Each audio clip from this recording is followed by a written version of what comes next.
Boa noite, galera. Nosso convidado já está por aqui. Grande Luiz Carlos, Janael. Tudo bom, Janael?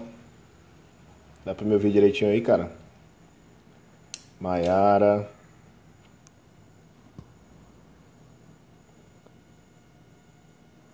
Dá uma chamada aqui pelo nosso convidado.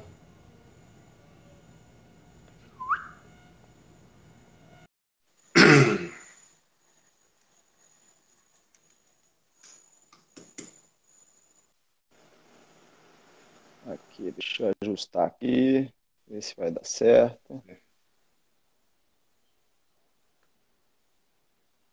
Ver como é que eu tô aqui. Tá me Boa noite, ouvindo, Soares. Luiz? Tranquilo. Tá me Tô bem ouvindo? enquadrado aí? Não, tô te ouvindo. Tô me ouvindo e me vendo bem? Não, lhe vendo ainda não. Ainda não? Não. Eu acho que Ah, a câmera tá invertida. aí fica difícil, né? Vamos lá, ver como é que eu faço aqui. Aqui, ó. Deixa eu ver aqui agora. Vamos ver se melhorou. Show de bola. Pronto, agora deu certo. Beleza? Agora foi. Deixa eu só ver como é que nós estamos aí. Tá, beleza. Tranquilo. Boa noite a todos, né? Boa noite, Vamos galera. aqui, deixa eu... Fazer minha introdução e minha apresentação aqui com o nosso convidado.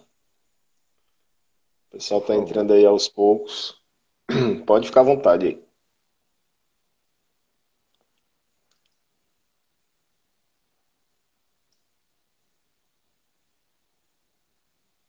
Luiz? Eu acho que travou a dele.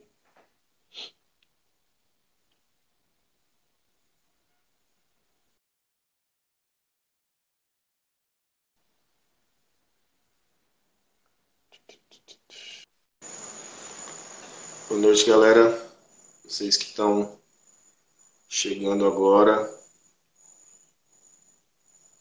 Alisson, Isa, William,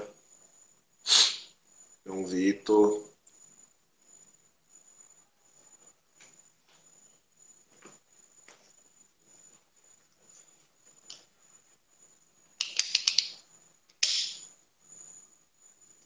chamar novamente aqui. Opa, lá vem.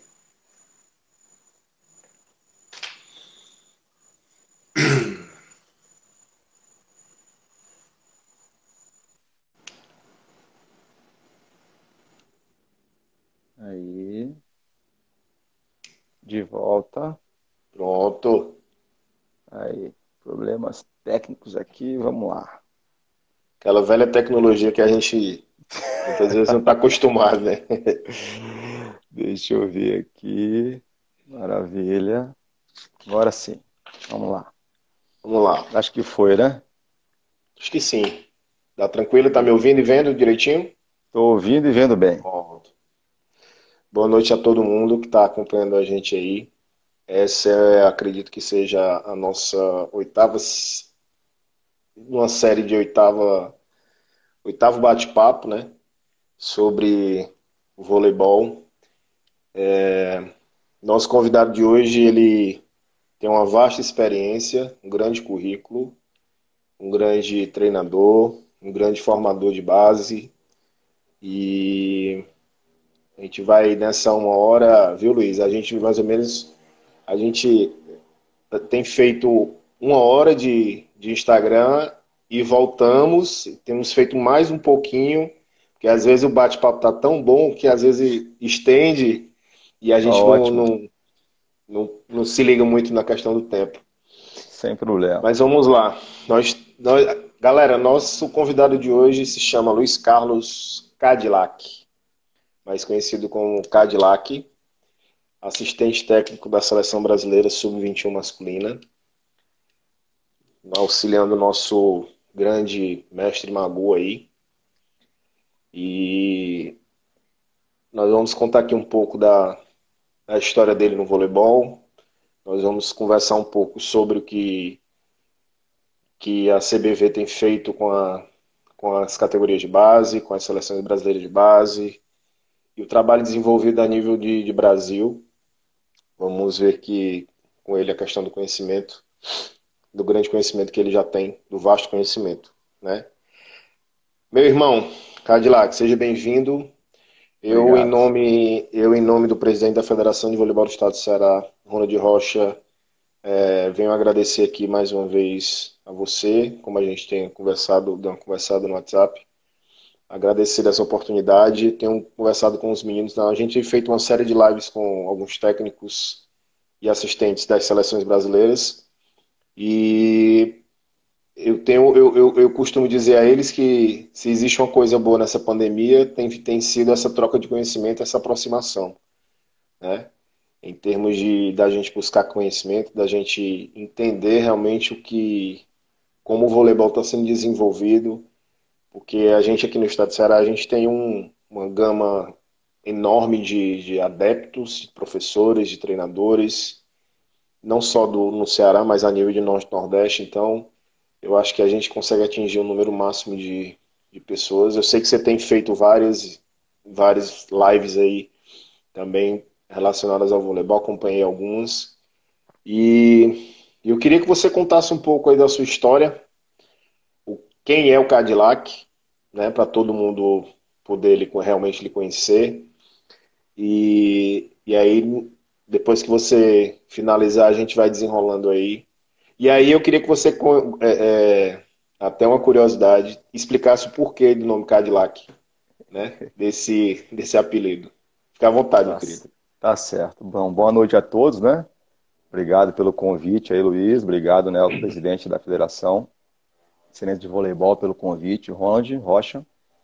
É sempre um prazer falar de voleibol, né? Esse momento aí nós estamos passando realmente, eu acho que está sendo muito positivo, tirando, né, o lado ruim dessa pandemia aí, mas a gente tem feito a imersão aí dentro do estudo do voleibol, com várias visões, né, de vários treinadores, então tudo isso acho que vem somar muito, né, para todos Uhum, nós aí, para tentarmos ajustar aquilo que a nossa realidade, né, propõe, né?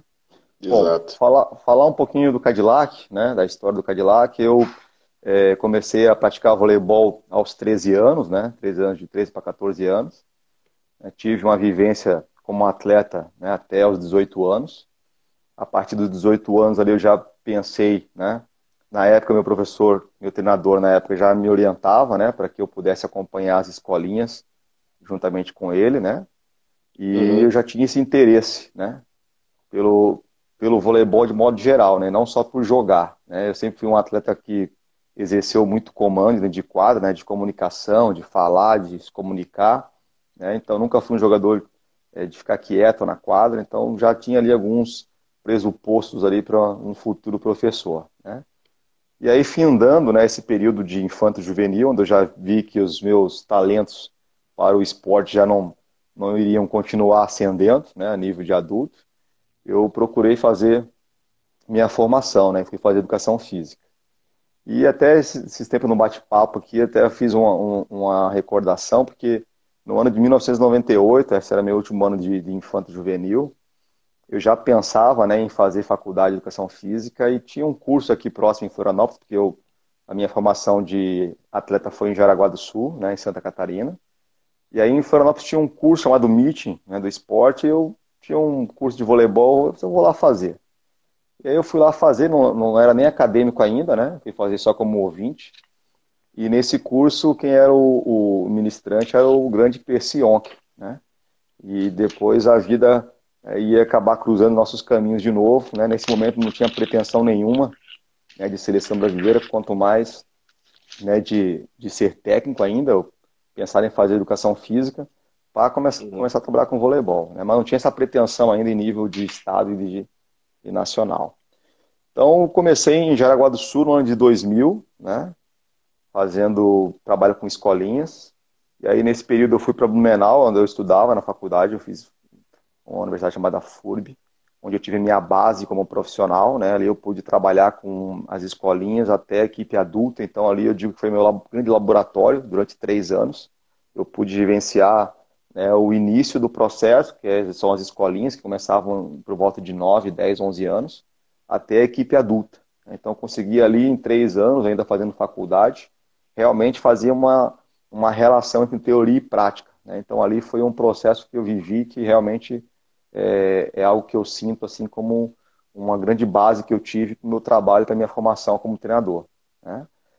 Com alguns profissionais aí que eu tenho uma gratidão imensa, né? Entre eles o grande Plauto, né? Que foi um dos caras que me propiciou essa vivência em Blumenau, meu treinador, né? Que foi o que me iniciou, né, no curso de educação física, né? O Ademar Zagansky, conhecido como Mazinho. Então eu tive essa vivência nesse período aí para esses dois profissionais que realmente me colocaram no mundo do voleibol como treinador, né? Até então eu era atleta e vislumbrava ali, né, fazer uma faculdade. Fiquei em Blumenau até 2013, de 2013 eu voltei para Jaraguá do Sul, já formado, e aí eu tive um grande prazer de conhecer uma pessoa fantástica da qual eu pude trabalhar durante 16, 17 anos juntos, que é o Benhur Esperoto, que é um dos gurus que eu tenho aí, um dos profissionais que eu tenho uma grande admiração, e que certamente teve, né, muito, né, da minha projeção em nível estadual e nacional, por Deixa eu só lhe conta. interromper, deixa eu só lhe interromper um minuto. É a respeito exatamente do Ben-1 que eu quero falar. É, ele sendo uma das grandes referências do voleibol, depois desse seu retorno a Blumenau, como é que você vislumbrou isso? Assim, sabendo que do tamanho do projeto, né, que existia lá, e aí tanto tempo o Benhu auxiliando o Bebeto de Freitas, virou uma grande referência. Eu conversando com o Caetano me falando sobre o Benhu, né, me falando sobre um pouco sobre a história, e aí ele falou exatamente isso, a questão da referência que é o Benhu hoje a nível do voleibol brasileiro. Como foi para você voltar a Blumenau, adentrar o projeto e trabalhar diretamente com ele? Então, na verdade, as coisas foram um pouco estranhas no momento, né? Pra vocês terem uma ideia, assim, eu tinha uma passagem em Blumenau até 2002, trabalhei com o Henrique também de Oliveira, um grande profissional que trabalha junto comigo hoje no Flamengo, né? Então o mundo acabou nos cruzando novamente, 16, 17 anos depois. Mas voltando para Jaraguá, na época eu queria ficar em Blumenau, né? Eu me Uhum. formei, queria continuar em Blumenau, só que a estrutura profissional de Blumenau, né, não tinha um espaço, né, Sim. para o Cadillac continuar. E aí surgiu essa proposta, Jaraguá do Sul já tinha me contatado um ano antes para eu voltar para Jaraguá do Sul, e eu disse, não, eu vou ficar aqui até me formar, quero sair daqui já com a minha formação concluída, e aí eu posso voltar para casa. Aí quando eu volto, né, eu tenho uma passagem interessante que durante, eu trabalhava em Blumenau e eu recebia a bolsa de estudos na faculdade e alimentação, né?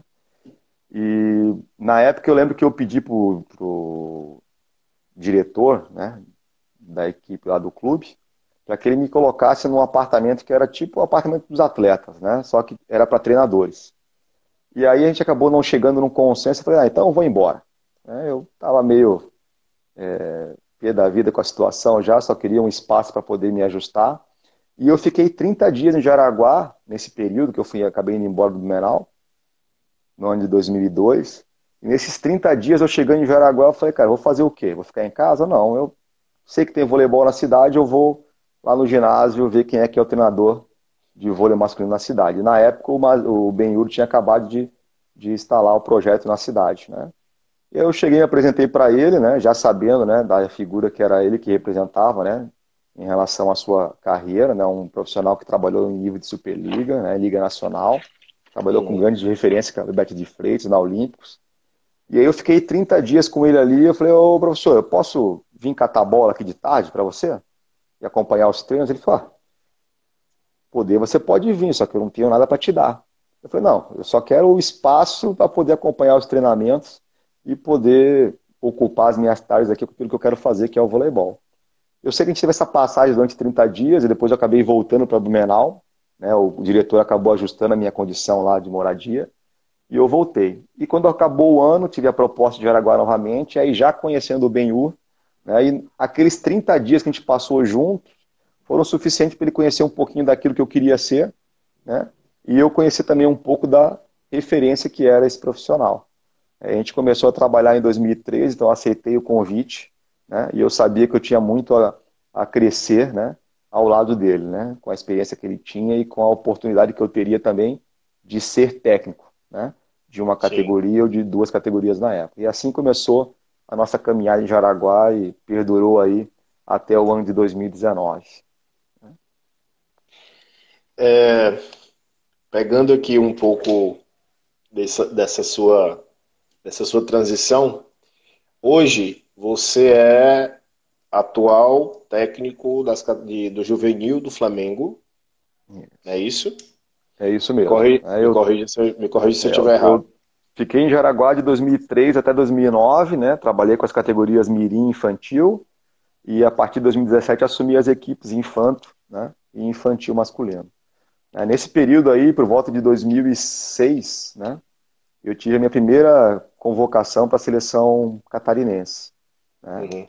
E nesse período eu pude conhecer outros dois profissionais que eu tenho também uma gratidão aí pela amizade que nós formamos e pelo conhecimento, né, que eu pude adquirir ao lado deles, né? Que um foi o Magu, o qual eu trabalho hoje na seleção brasileira como assistente, e o outro foi o Peu, né?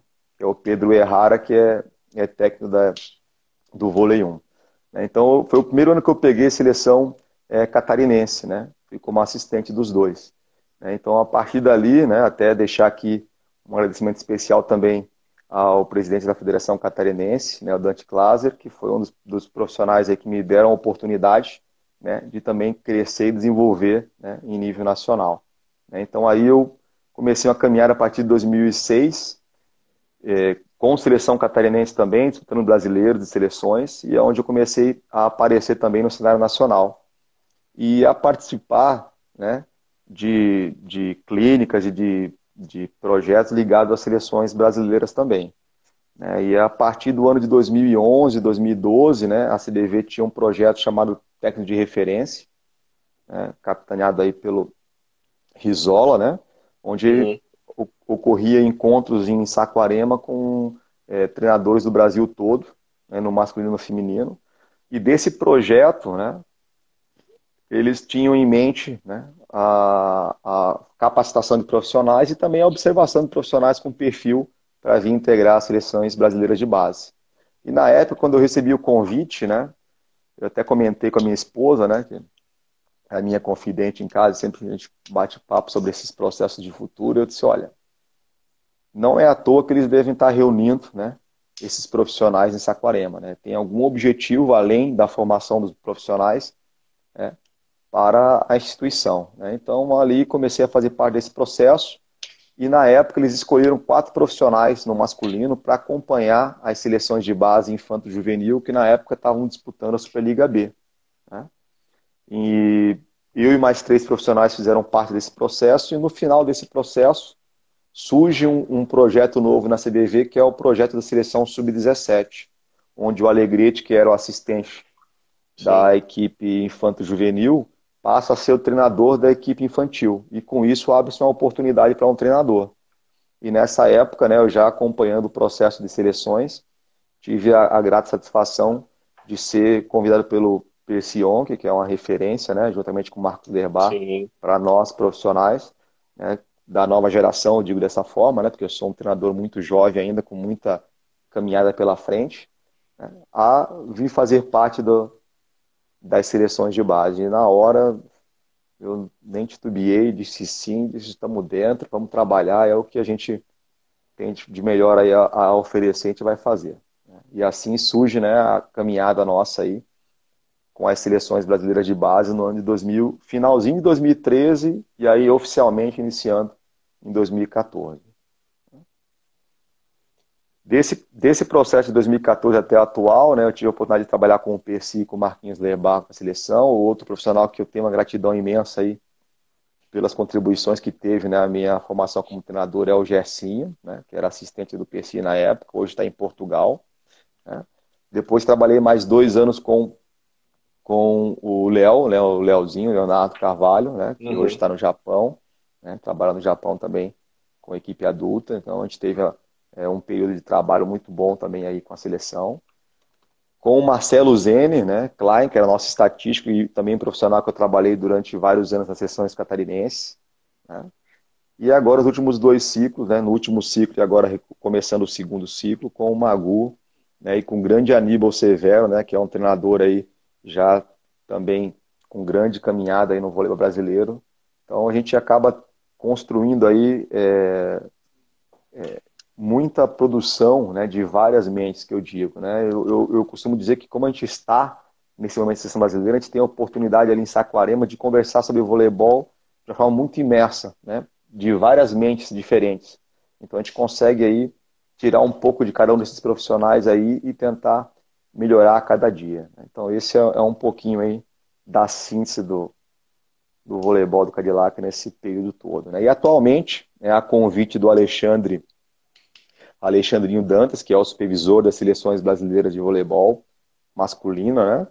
No final de 2019, ali por volta de setembro, né? Me surge o convite para vir fazer parte de um projeto novo que o Flamengo tá desenvolvendo, que é estruturar, não seria a palavra, né? Mas fortalecer as categorias de base e pensar na construção de uma equipe masculina de voleibol, tal qual ele fez com a equipe feminina, Minha. né? Migrou a seleção, a competição da Liga B e Superliga A. Então, a proposta do Alexandrino é nesse sentido, né? Como supervisor do Flamengo, de que eu pudesse chegar ao Flamengo, juntamente com a equipe que está lá, que é o Arli Cunha e o Marcelo Sá, né, no masculino, pudesse planejar, né, essa caminhada com o voleibol masculino também pensando numa equipe adulta para o profissional. Né? E aqui estamos nós hoje, infelizmente a pandemia aí tem nos causado uma certa dificuldade no encaminhamento desse projeto, né? Mas a Uhum. base continua firme e forte, a gente está trabalhando aí, né? Para que assim que possível a gente possa retomar, né, esse trabalho do adulto também. Né? Eu vou pegar aqui uma observação que você me fez no nosso bate-papo, antes da gente entrar ao vivo. E aí você citou que o Projeto Evoluir, ele possui 18 polos de voleibol na cidade, né? Exato. Ele abraça todas as categorias, Cadillac? Não, ele é um projeto social. Ou ele vem num processo de, na categoria de base até o juvenil só, mais ou menos por aí, Não, como é que é? Na verdade, aqui em Jaraguá não tem a figura do clube, né? É uma associação que eles têm, né? certo? Para fins de organização de projetos e tudo mais. Né? E aí as Uhum. categorias, elas, pela essa associação, ela é filiada à Federação Catarinense, né? E ela representa Jaraguá do Sul dentro do cenário do Estado. Né? E o Projeto Evoluir é um projeto social ligado a essa associação, que é a Associação Desportiva de Voleibol, né? Onde o Benhur é o idealizador do projeto, né? E a Marisol é a empresa que patrocina esse projeto há 20 anos, né? Então isso também é um marco histórico no país. Eu particularmente não Uhum. conheço, né, uma marca que tenha num projeto social, né, tanto tempo, né, de patrocínio e parceria. Né? Esse projeto ele tem objetivo social, atende aproximadamente 1.500 crianças mensalmente, né, em escolas públicas. Né? Uhum. Atualmente, em função da pandemia, teve uma redução, mas já chegou a ter 18 polos, né, de voleibol pela cidade. Né? E desse projeto, mesmo ele sendo social, que tem o objetivo de propiciar às crianças no contraturno uma atividade esportiva, né, de formação por meio do esporte, a gente teve vários jogadores, tanto no masculino quanto no feminino, que surgiram desse projeto e acabaram adentrando nas categorias da associação e chegando, né, a níveis estaduais e até nacionais. Alguns jogadores, inclusive, com passagem em seleção brasileira e também nas equipes adultas hoje como profissional, né, tanto no masculino quanto no feminino. Certo. Eu estou olhando aqui para baixo das anotações que eu coloquei aqui.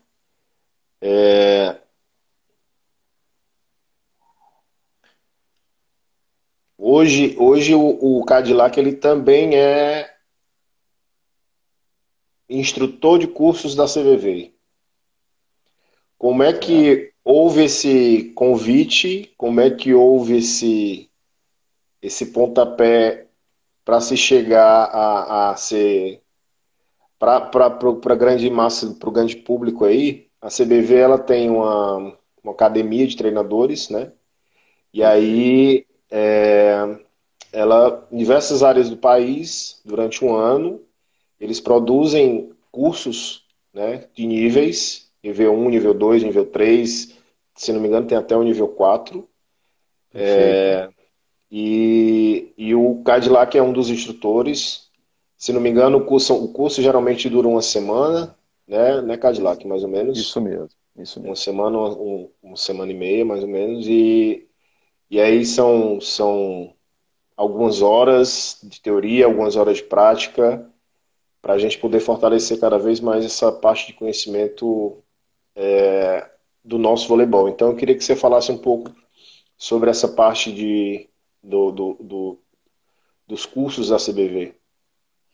Então, né, a gente fala sobre a escola, né, de voleibol brasileira e esses cursos, ele, de alguma maneira, ele vem também com esse intuito, né, de procurar disseminar um pouco daquilo que é a escola brasileira de voleibol, né.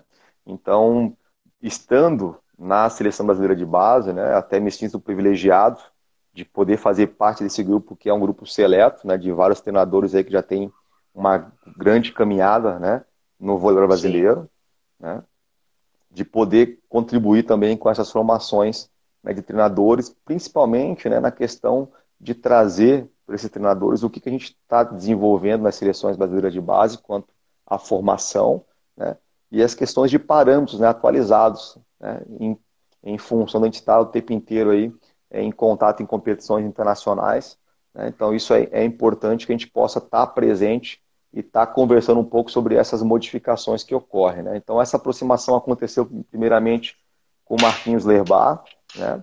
No ano de 2014, 2015, se não me engano, e depois, fortemente, né?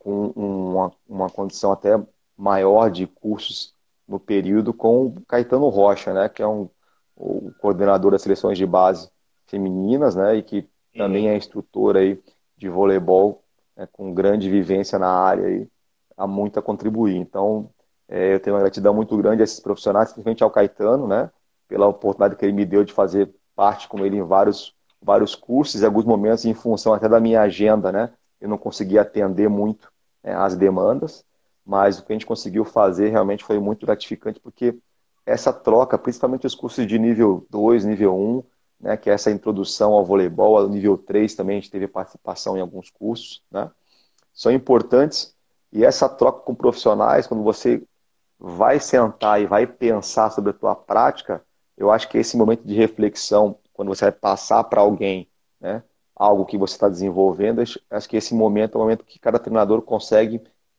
eu diria, dar um plus, né, ou dar uma melhora naquilo que ele está sim, fazendo, porque sim. ele vai repensar, né, tudo aquilo que ele está fazendo na prática para poder, né, passar na teoria também. Então, é muito gratificante, né, essa entrada, né, dentro dos cursos, que eu acho de suma importância, porque a gente precisa falar de voleibol. Eu acho que essa pandemia está mostrando que a gente tem caminhos para conversar e para desenvolver, a formação de treinadores aí de várias maneiras, né, não só presencial, Exato.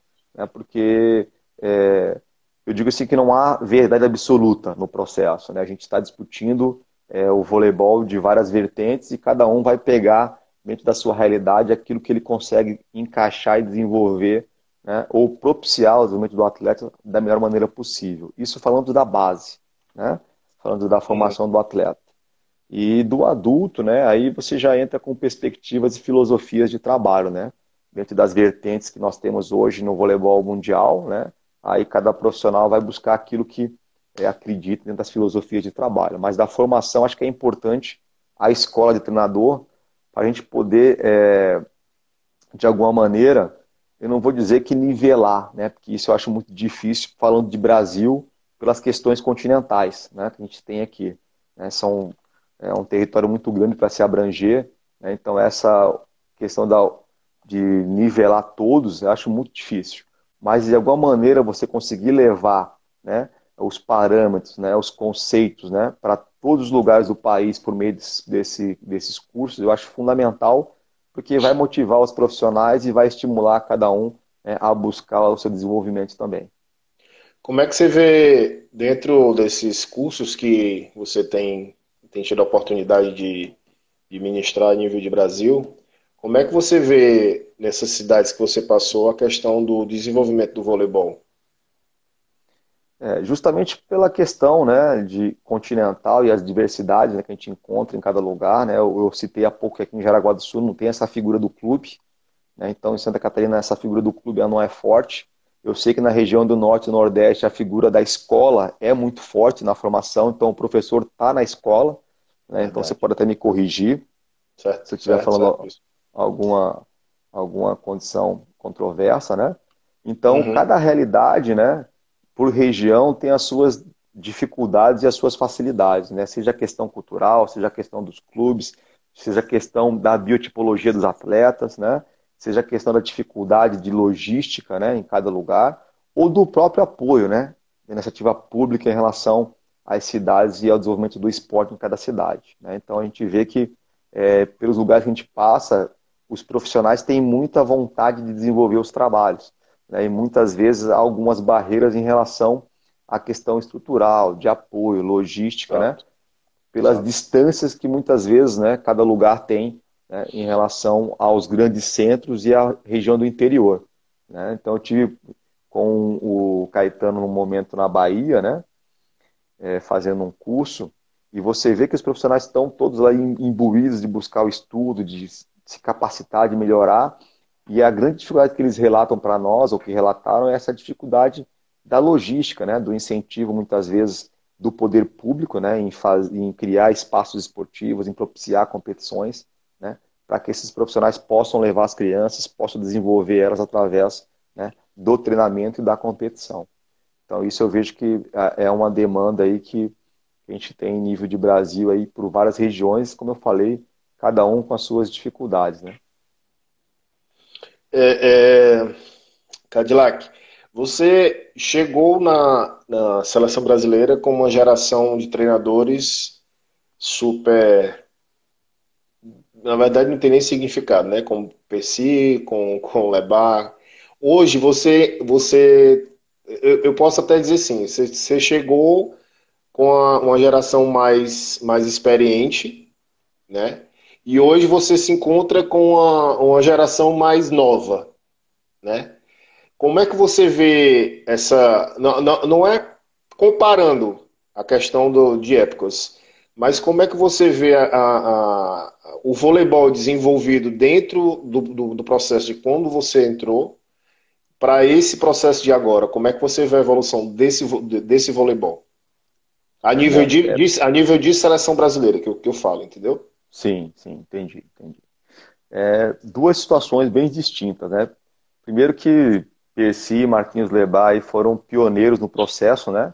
Sim, Pioneiros, inclusive, no mundo, né? De no mundo. desenvolvimento de um Exato, programa, juntamente com a CBV, né? De exato. um programa de permanente de treinamento de seleções, e do qual eles tiveram um êxito total, na minha opinião, né? Sem dúvida, sem dúvida. Tiveram, alçaram conquistas aí que certamente em nível mundial dificilmente alguém repetirá, né? Até pelas mudanças que ocorreram no mundo em relação ao voleibol, né? E com relação ao período que eu passei com eles e ao que nós estamos vivendo ultimamente, né? Inclusive em relação ao mundo, né?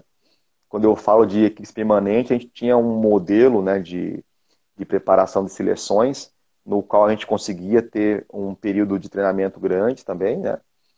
E que em nível mundial, né, algumas escolas vinham fazendo isso, né? E atualmente você tem aí grandes escolas, né, do voleibol, todas elas com equipes permanentes e muito cedo, né? Começando inclusive pelas equipes sub-17, né?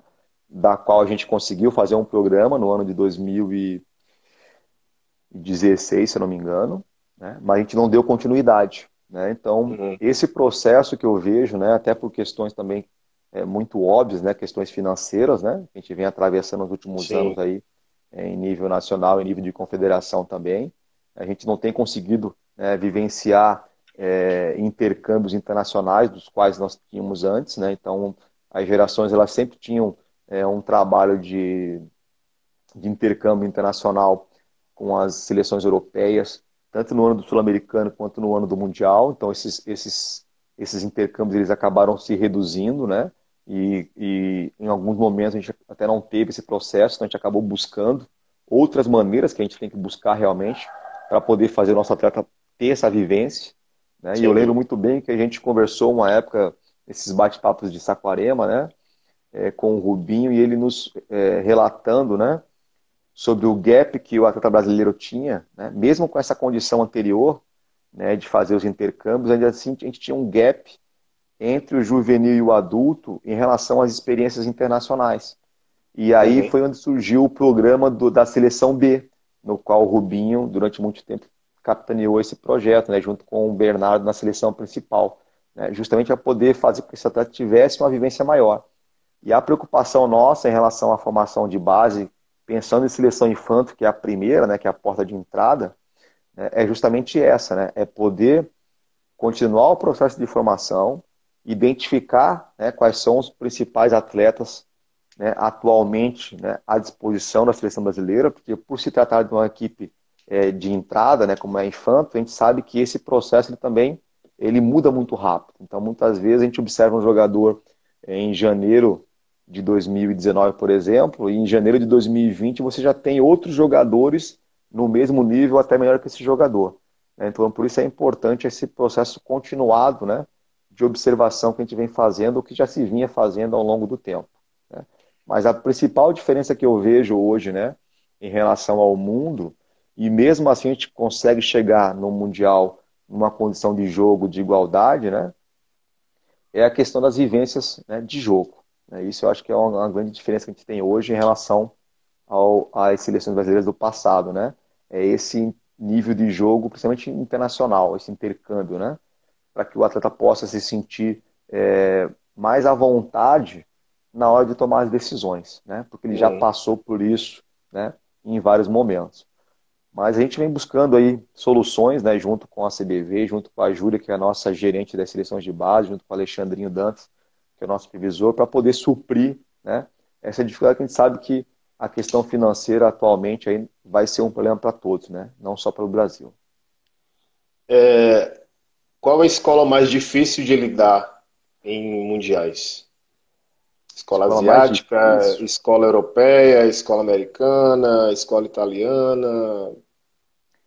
Hoje eu diria que nos últimos 3 ciclos que eu pude vivenciar com a seleção, né, em campeonatos mundiais, né, a escola asiática ela veio surgir agora nesse último ciclo com o Japão, né, ressurgir na verdade, né, que já foi muito forte, mas ainda Uhum. assim não a nível de se manter em juvenil também, mas infanto juvenil a escola europeia é muito forte sempre, né, então sempre apresenta grandes seleções, Itália, França, Rússia, né, a própria Sérvia, e aí a gente vem ali o Irã, né, junto da Ásia ali também é uma escola que vem sempre muito forte em campeonatos mundiais. A própria Argentina, que é a nossa concorrente direta aqui na Sul-Americana, né, chega muito bem em campeonatos mundiais, tanto que tem boa frequência, né, de resultados em nível de últimos anos, estão do controle de bola também, né? Mas certamente as escolas, né, europeias, elas têm se destacado nos últimos anos aí em nível mundial, principalmente na categoria infanto-juvenil, né? Então, outra pergunta que eu ia lhe fazer, a questão da escola sul-americana. Brasil e Argentina, elas estão ali pareadas, então, né? A gente tem intercalado, né, as questões dos últimos sul-americanos, a gente conseguiu buscar o título aí que a gente tinha perdido no ciclo anterior, né? Então tem essa alternância, a gente espera que a gente consiga manter a hegemonia como se tinha mantido há um bom tempo, né? A Uhum. gente consiga manter daqui para frente, porque a escola argentina ela tem um programa de formação muito bom, né? Há que se reconhecer, né? Eles fisicamente não têm tanta capacidade quanto nós, né? Mas do ponto de vista de desenvolvimento técnico lá, eles têm tido um bom trabalho já há muito tempo, né? Falando um pouquinho sobre esse gancho que eu dei de tomada de decisão por jogar, né? A Argentina lá tem um programa desde 2005 já implementado no país com a base, que a seleção menor, que é essa infanto-juvenil, ela participa do que seria a Liga B nossa aqui na Argentina, com a seleção menor, né? Então, Uhum. desde 2005, eles fazem esse programa acontecer. E certamente isso, falando de primeiro ano de infanto-juvenil, que é onde você vai trazer jogadores para esse nível de competição, né? Então, muitas vezes a gente convoca um atleta, por exemplo, no mês de junho, para jogar o Sul-Americano em agosto, né? Em 3 meses.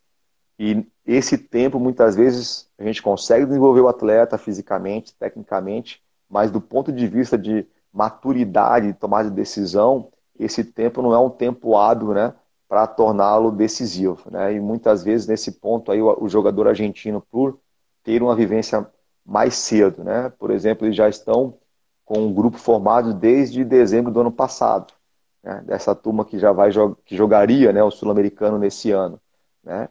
Nós acompanhamos os atletas, mas não temos, né, esse processo tão prévio. Então, eles têm feito um programa parecido com um programa europeu, né, que é fazer uma seleção sub-17, né, já no ano do Mundial. Então, por exemplo, né, a gente terminou o Mundial o ano passado, no mês de agosto, a gente sai da seleção, né, e retoma o programa de novo em janeiro de 2020, né, com o laboratório, né? E a Argentina e a Europa, não, eles no ano do Mundial já tem uma pré-seleção do Sub-17, já começa um processo de treinamento e de acompanhamento dos atletas. E no ano do Sul-Americano, esses atletas já começam jogando, né? Na Uhum. Argentina, por exemplo. Esse campeonato que é a Liga B. Então, nesse ponto, né, a gente percebe que o jogador argentino ele tem um amadurecimento na tomada de decisão mais cedo do que o nosso atleta, né, que muitas vezes vai chegar lá no juvenil, né, com uma caminhada que ele já vai ter de infanto juvenil, de 2 mundiais, e também que no juvenil ele já começa a fazer parte das equipes adultas no Brasil, né, jogar Superliga B ou até mesmo Superliga A. Então, essa maturidade nossa ela acaba chegando, né, um pouco mais tarde. É, é, como é que é feito? Vamos explicar assim. Eu tenho mais ou menos uma noção, mas como é que é feito essa fase de observação de atletas a nível de Brasil para a seleção brasileira? Essa captação, na verdade, né? São, Então, são através do CBS, são através dos CBIs, são através dos jogos escolares, porque esses que eu estou citando a vocês são algumas das referências que a gente tem a nível de Brasil. Tem outras competições a nível de Brasil também, tem a Taça Paraná, nós temos a Taça Rio de Janeiro, nós temos aqui no Nordeste a Copa Jorge. Então, assim, explica pra gente como é que é feito essa captação de atletas e aí, em seguida, eu tenho uma outra pergunta para você relacionada à questão dos atletas do Norte e Nordeste, tá? beleza. Assim, de forma sucinta, né, a gente procura observar e acompanhar todas essas competições que você citou, né?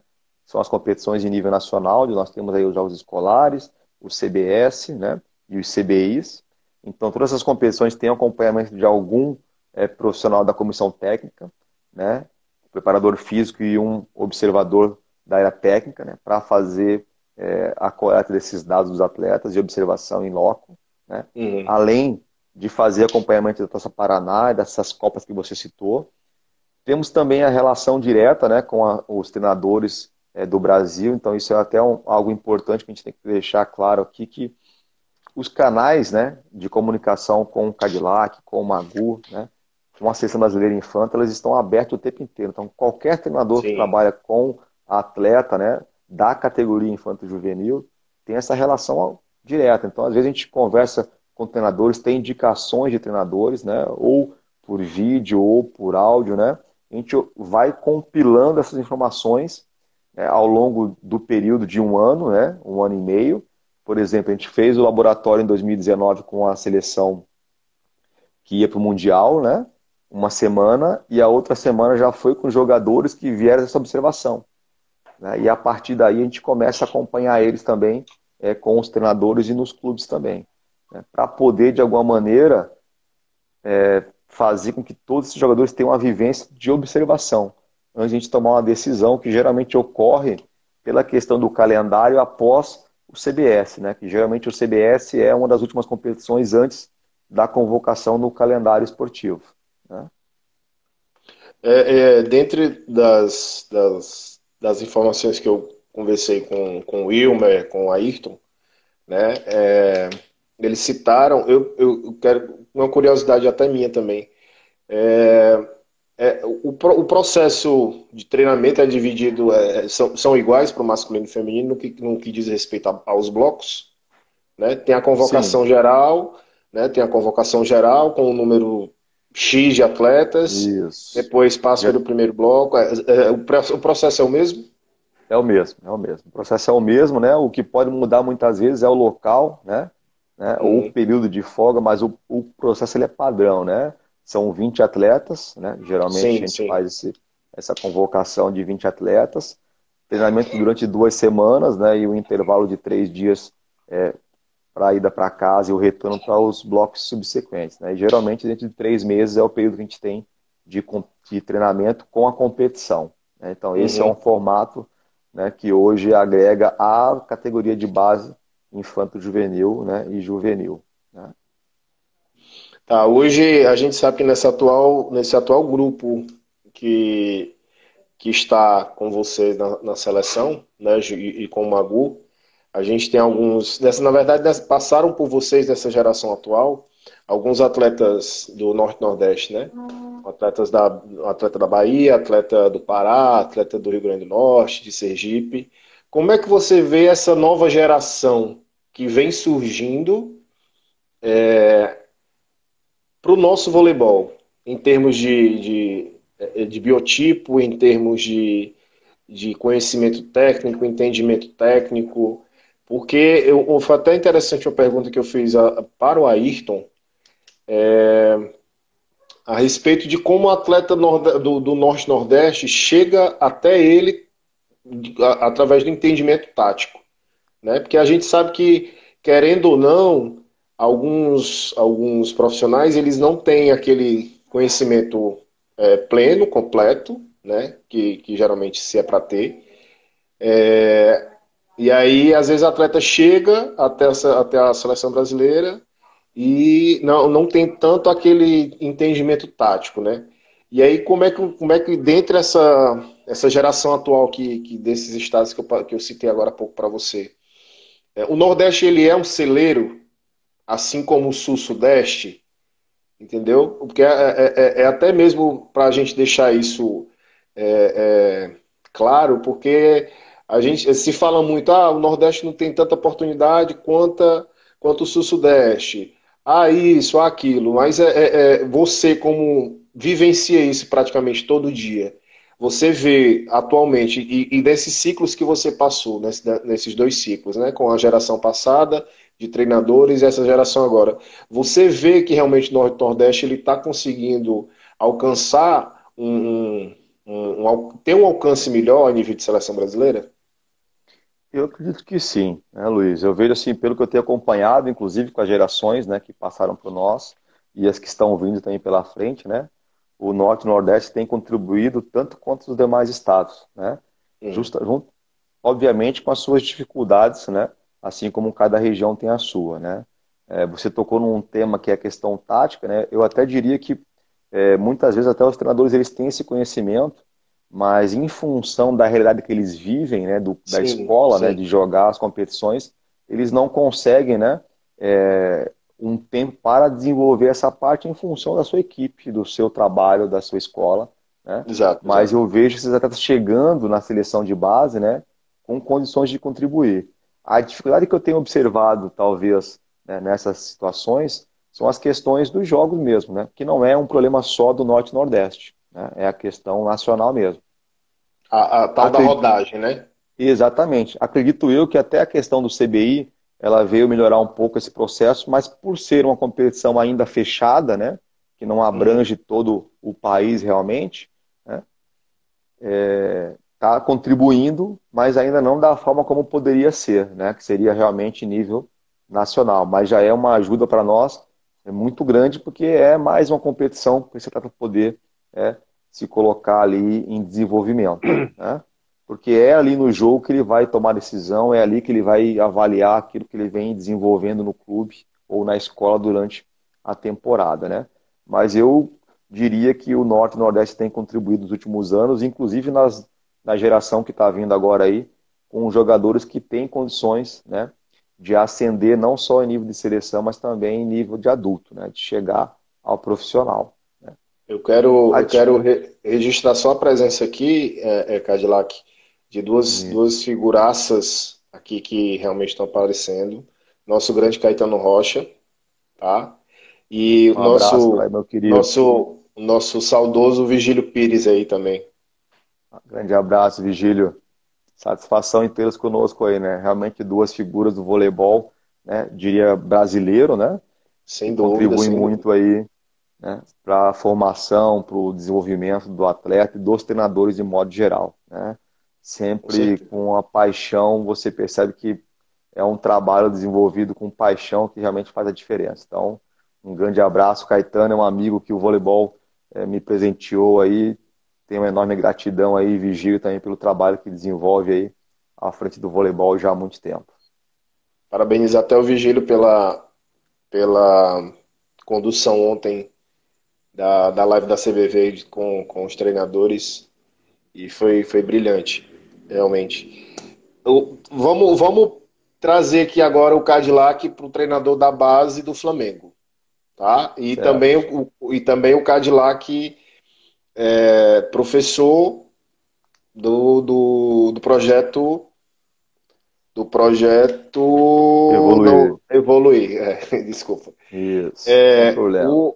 O Cadillac ele é mais técnico, mas ele tem aquele olhar mais técnico, mais aquele olhar de correção, mas ou ele é ou ele é tipo daquele treinador que rapidamente, taticamente, ele consegue, mesmo que o atleta não seja tão bom tecnicamente, mas na parte tática ele consegue se sobressair.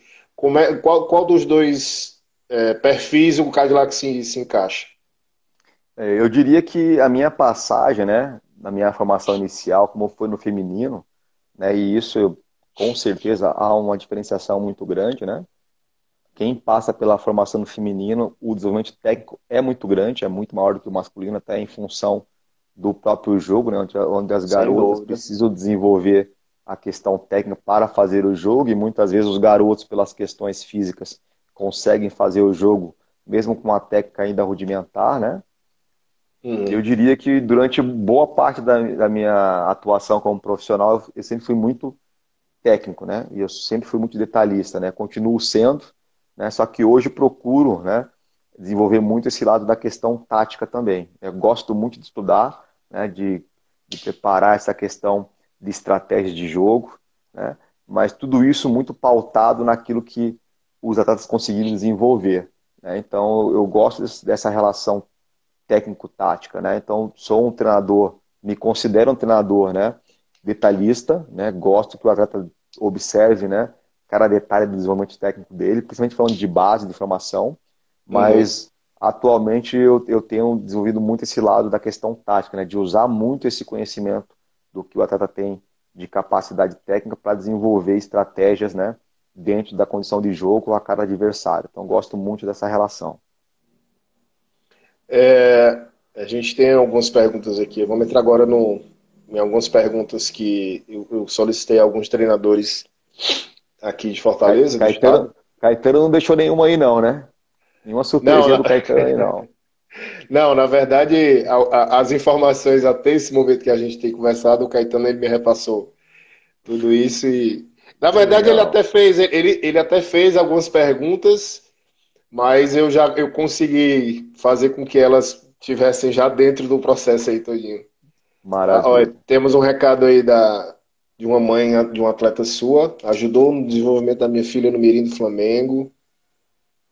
Uma passagem muito bacana aí. Eu tive a oportunidade de, na chegada ao Flamengo, né, de suprir, né, a demanda da categoria Mirim, né? Então, é um trabalho assim que é a porta de entrada de qualquer equipe. Então, eu sinto um prazer muito grande com esse processo, né? De você poder encaminhar a criança, desenvolver, fazer ela acreditar, né, no desenvolver dela, em superar essas dificuldades, né? Então, vou falar para vocês que foi uma situação muito bacana que eu vivenciei, embora a minha vinda para o Flamengo tenha sido por outro objetivo, né? Que é justamente Aham. fazer um trabalho como adulto, né? Essa oportunidade que eu tive de poder vivenciar de novo o trabalho com o mirim feminino foi muito gratificante, né? Então, isso aí vai ficar marcado comigo aí. Tenho essa gratidão por essas jovens aí que aceitaram o desafio, né?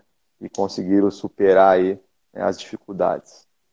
A gente tem a participação aqui do nosso. Eu sou assistente técnico da seleção cearense masculina sub-17 e a gente tem um grande companheiro nosso que fez, eu acredito que o curso com você, com o Caetano na Bahia, o Igor, e Sim, ele tá aqui grande, no bate-papo da grande, gente aqui também. grande abraço, Igor.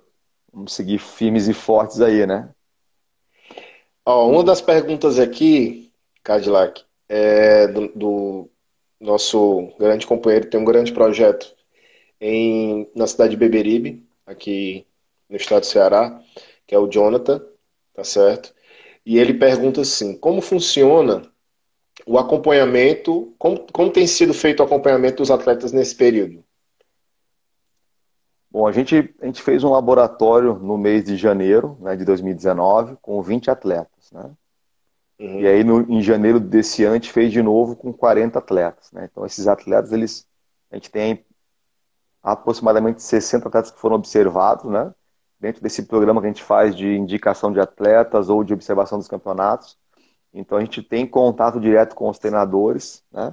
E a ideia nossa agora, né, seria, dentro das condições que possa existir, né, de uhum, encontrá-los novamente até o final do ano, né, assim que forem retomadas as atividades. A gente sabe que alguns clubes estão tendo algum trabalho, né, assim como nós no Flamengo estamos fazendo treinamento por videoconferência, né, com os atletas. Certamente a gente tem acompanhado também que vários clubes, várias escolas do vôlei brasileiro estão fazendo isso também.